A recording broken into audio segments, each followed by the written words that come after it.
What's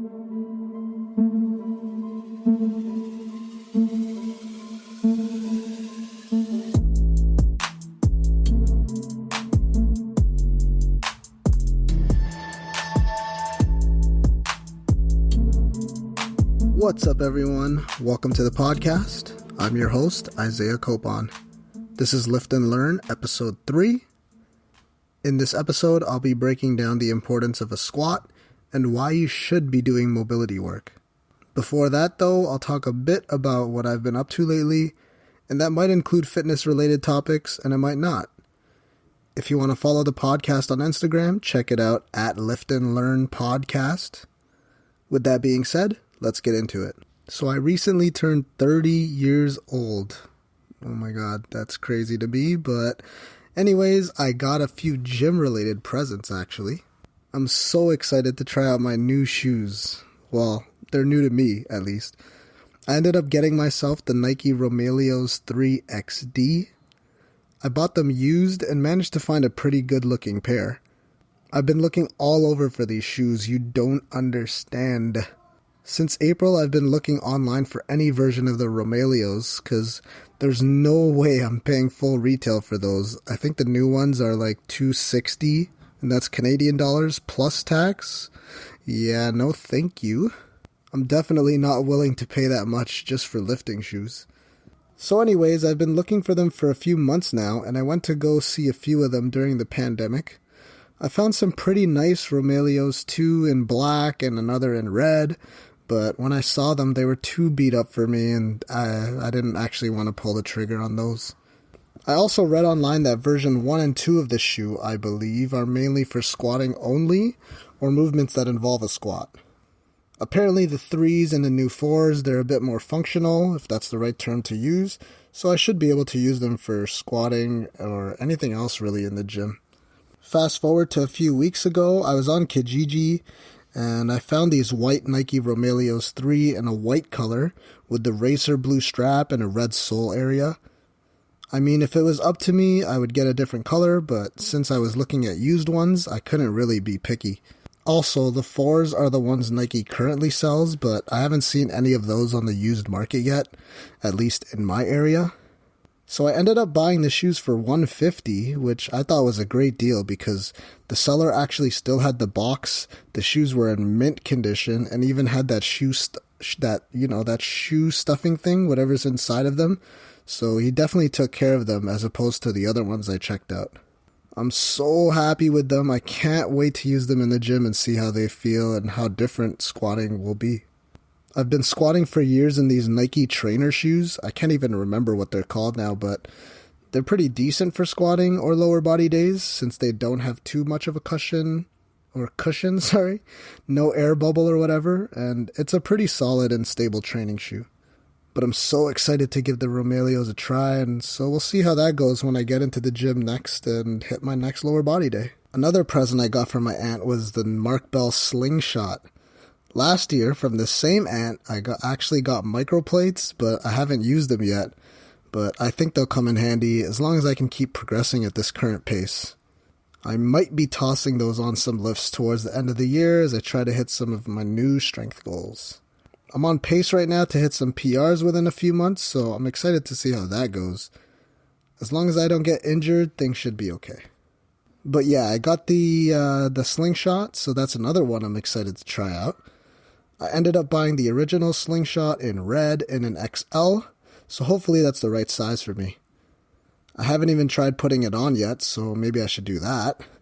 But from what I read online, it fits tight, so I decided to go a size up, and I think that'll do the job.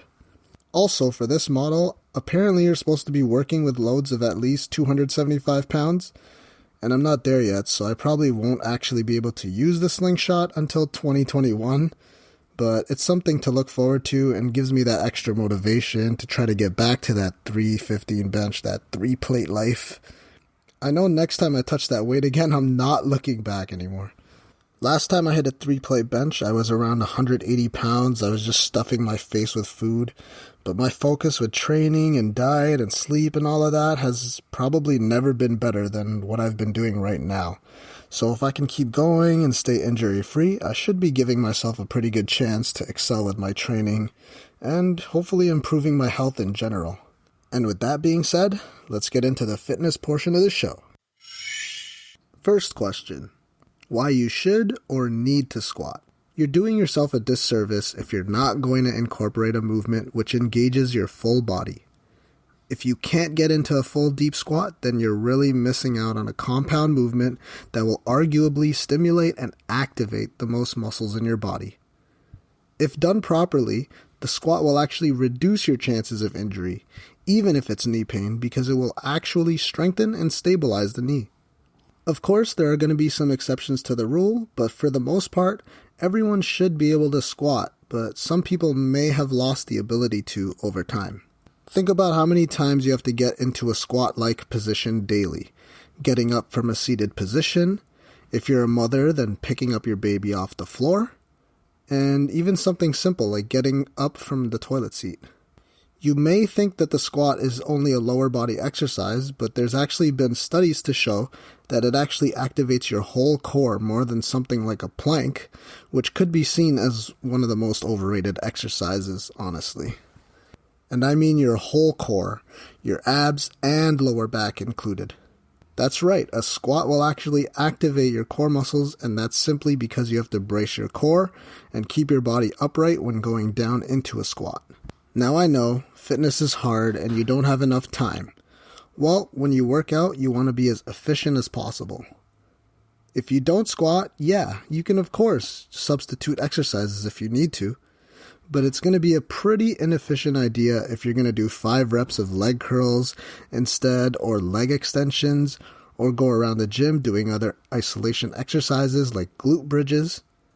Even if you do 10 sets of those exercises, it still might not necessarily equal the same amount of muscle stimulation or building as much as doing a compound movement like a squat, or at least trying to improve your squat form with mobility exercises or squatting with some kind of assistance like a chair or something to hold onto.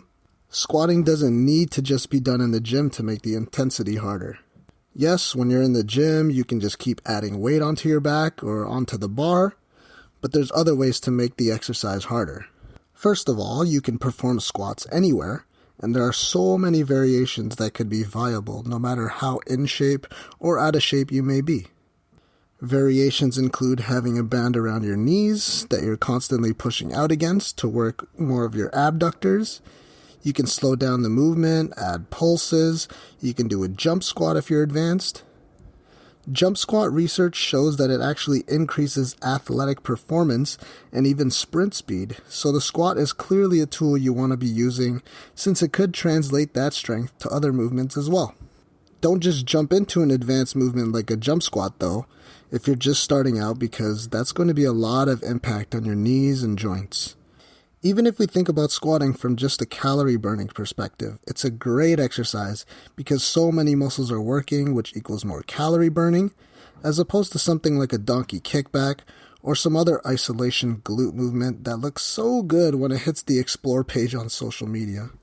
For women, working out has also been shown to help you a little bit when it comes to delivering a baby, and the squat is a necessary tool in that aspect.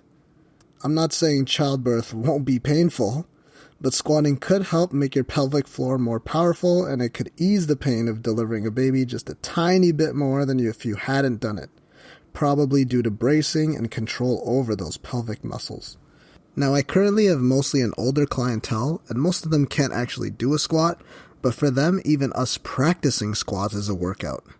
We go through multiple hip, ankle, and knee mobility exercises. We do squats with assistance, so we'll use a chair or squatting while holding onto something, and we've seen improvements over the months and years that we've been practicing it. Some of them still can't do a squat, but we're still seeing their health and fitness improve because they're still getting stronger and still reaping the benefits because we're slowly increasing the intensity of the routine over time. If you're a gym bro, then you should listen up because there's another reason why you need to start squatting. If you've had a long layoff from the gym, the best thing you can do for yourself is a leg day, because squatting has been shown to actually increase your natural testosterone output, aka it releases the biggest muscle building hormone throughout your body. This is because you're activating so many muscles at once, as opposed to just doing a chest day or an arm day, which involves smaller muscles in comparison. If you're doing squats, that leg strength will even carry over to other exercises. It could lead to a stronger deadlift, it could lead to stronger and more stability in your lunges, and could even increase your vertical jump. And if you know me, that's something I desperately need. I know there's bodybuilders out there that might not squat, but for most people out there, it's an exercise that should not be skipped, along with deadlifts, which I'll actually talk about in a later episode, and we'll dive into that. But that's simply because it works so many muscles at one time, and there aren't many exercises that you can say that about. And if you're in the gym half squatting, then you need to hop on the mobility train too, because you're not going to be building as much muscle as you can if you're not going through the full range of motion of the exercise, and that's for any kind of exercise, not just the squat. If you squat properly, it's great for activating and strengthening ankle, hip, and knee joints, and stabilizes and protects your knee by building all the supporting muscles around it. For most people, there'll be a variation of a squat that will be difficult for you if you're just focused on working out at home right now. To squat, you don't even need any equipment at all to get started, so if you're not squatting, you should start right now. And if you struggle squatting right now, then work on your squat and do some mobility work, and that'll hopefully get you to an efficient squat without pain. Next question. Why you should be doing mobility work. I've already talked about mobility multiple times, and it's only episode 3, but everybody should be doing some kind of mobility work. It's as simple as that. With the way our lives are now, especially during the pandemic, it's been so highlighted. If you've been working from home, if you're in a desk all day sitting down, your shoulders are rounding and your head might be tilted forward. Think about how glued we are to our phones nowadays. Even kids are doing it these days. They're on their iPads or laptops for hours a day, and they'll probably be on it even more if schooling and everything else gets shifted to more online-based, which, it is. It's a growing problem in our society today that is often getting overlooked because there really isn't enough research these days about the long-term harmful effects that this has on our bodies. And that's why mobility is super important to prevent injury, maintaining good joint health, and longevity in your life. If you're in the gym doing advanced movements and aren't able to move your body properly throughout that movement, your risk of injury is going to be a lot greater because you're not practicing a certain range of motion. So what is mobility exactly? Mobility is not the same as flexibility, but they are related to one another. Flexibility, first and foremost, is just how far you can stretch or lengthen a muscle by performing movements like static stretches. Now, mobility is the ability to actually move a part of your body through its fullest range of motion. You do need a good amount of flexibility in order to have good mobility, but mobility could be even more important than flexibility because mobility is your own ability to move your body a certain way, so it's going to require strength and stability. Mobility can help you with numerous things, especially as you age and start to move less than when you did when you were younger. It can improve your posture, increase range of motion in your joints, and reduce injury. Now, if we're talking about doing mobility exercises, then the goal of those exercises is to extend the range of motion that you're able to move your body in. For example, you can do simple mobility exercises where all you do is roll your neck like in a circular motion. Now, you do this slowly and you try to create as big of a circle as you can, so you're kind of exaggerating the movement as opposed to how you might regularly do it, which is just to quickly roll your neck when you think you're stretching it out, but you're not really doing much. Another simple example of a mobility exercises is just rolling your wrist throughout its full range of motion.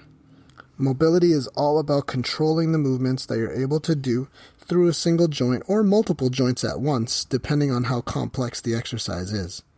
Working on mobility exercises as often as you can will simply help you move better for anything you do, whether you play recreational sports, you're a professional athlete, or you just want to live a better life because, like I said earlier, it will reduce your risk of injury and could deal with some imbalances and pain that you may have been putting up with as you notice that your body is getting older. Remember that if you have certain mobility issues in your ankle, that could trickle along the kinetic chain of your body and affect your hip and knee because everything is connected. So if your ankle is causing issues, then your hip or knee could be compensating for that, and that could lead to other issues. It's just like a chain reaction, so you have to fix the underlying issue. Over the past few years, I've improved my squat depth tremendously, doing a bunch of lower mobility work because I knew it was something I needed to work on. It's been a constant thing that I've needed to work on for years because I injured my ankle pretty badly twice in 2018, and I recovered through that by doing rehab, which is really just a lot of mobility work. During the second half of 2019, though, I started to abandon the mobility work I was doing because I figured I was healthy and cured by then, since it was already a year after the injury, so I was fine for a little bit.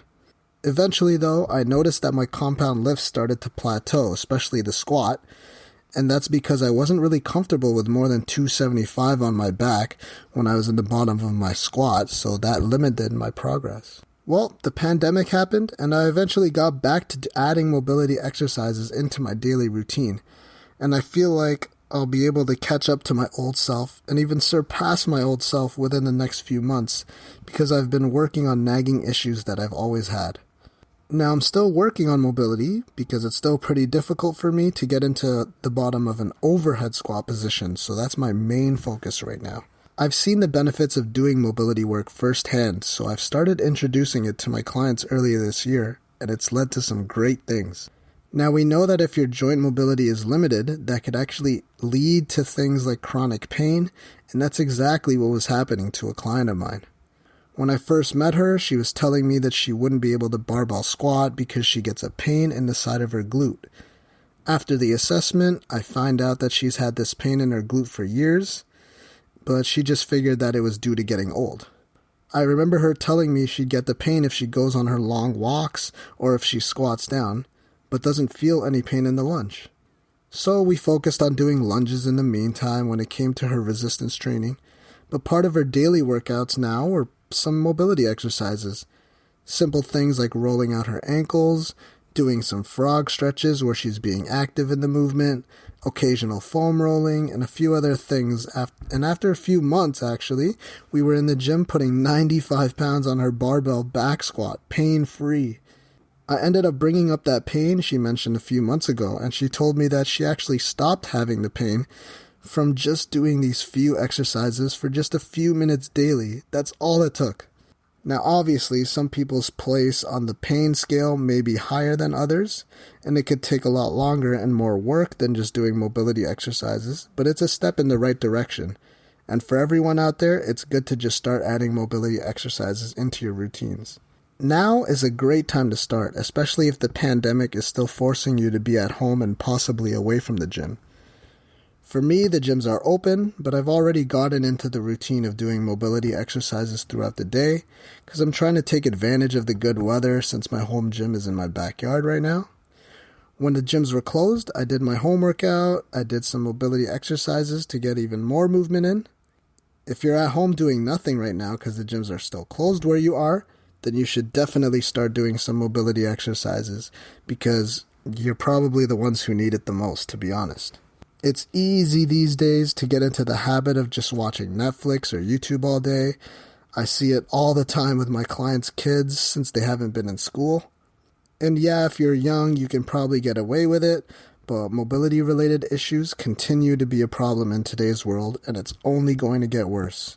Even if the gyms are open, you'll benefit from doing them too, because it's probably not the best idea if you just go to the gym for an hour or two and then just sit down and do nothing while your body recovers.